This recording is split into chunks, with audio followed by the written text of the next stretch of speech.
श्रीमन्नारायण दोस्तों, राधे राधे। माघ मास महात्म्य का 21वां अध्याय।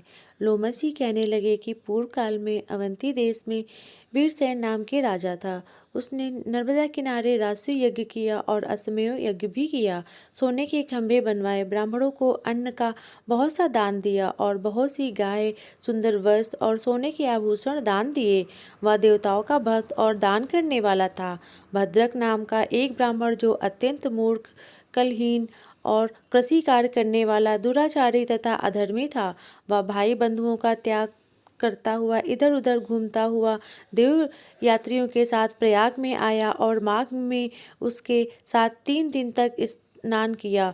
वह 3 दिन में ही निष्पाप हो गया। फिर वह अपने घर को चला गया। वह ब्राह्मण और राजा दोनों एक ही दिन मृत्यु को प्राप्त हुए। मैंने उन दोनों को बराबर इंद्रलोक में देखा।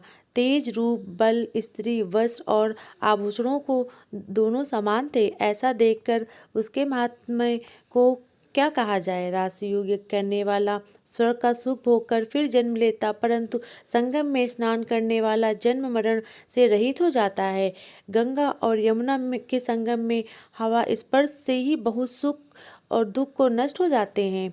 अधिक क्या कहें। और किसी भी तीर्थ में किए गए माघ मास में का प्रयाग स्नान करने से नष्ट हो जाते हैं। मैं पिशाच मोक्ष नामक एक पुराना इतिहास सुनाता हूँ। इस इतिहास को यह कन्याएं और तुम्हारा पुत्र भी सुने, इससे उसकी स्मृति प्राप्त होगी। पुराने समय में देवदूति नाम का एक बड़ा गंभीर, देवों का परमगत और वैष्णव ब्राह्मण था। उसने पिशाच को निर्मुक्त किया। देवनिधि कहने लगे कि वह कहाँ का रहने वाला था, किसका पुत्र, किस पिशाच ने उसको निर्मुक्त किया। आप विस्तार पूर्वक यह कथा सुनाइए।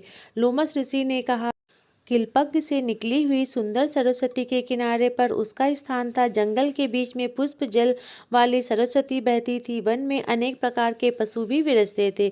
उस ब्राह्मण के श्राप के भय से पवन भी बहुत सुंदर चलती थी और वन चैत्र रथ के समान था। उस जगह धर्माता देवव्य रहता था। उसके पिता का नाम सुमित्र था और वह लक्ष्मी के वरदान से उत्पन्न हुआ था। वह सदैव आत्मा को स्थिर रहता, गर्मी में भी अपने नेत्र सूर्य की तरफ रखता, वर्षा में खुली जगह पर तपस्या करता, हेमंत ऋतु में सरस्वत सरोवर में बैठता और त्रिकाल संध्या करता। जितेंद्रिय तथा सत्यवादी भी था। अपने आप गिरे हुए फल और पत्तियों का भोजन करता था। उसका शरीर सूख कर हड्डियों मात्र रह गई थी।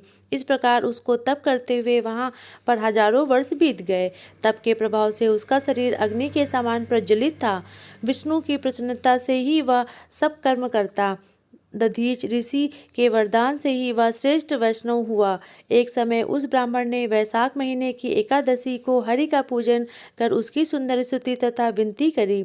उसकी विनती सुनकर भगवान उसी समय गरुड़ पर चढ़कर उसके पास आए। चतुर्भुज, विशाल नेत्र, मेघ जैसा स्वरूप भगवान को स्पष्ट देखकर प्रसन्नता के मारे उसकी आंखों से आंसू भर आए। कृतज्ञता होकर उसने भगवान को प्रणाम किया। उसने अपने शरीर को भी याद न रखा और भगवान के ध्यान में लीन हो गया।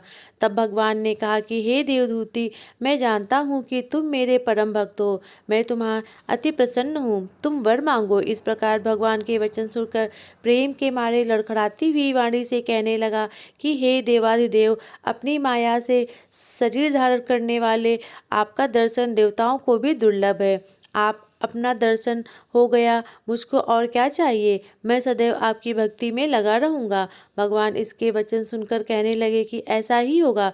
तुम्हारे तप में कोई बाधा नहीं पड़ेगी। जो मनुष्य तुम्हारे कहे गए स्तोत्र को पढ़ेंगे, उसकी मुझसे अचल भक्ति होगी। उसके धर्म कार्य संयोग पाप होंगे और उसकी ज्ञान में परम निष्ठा होगी।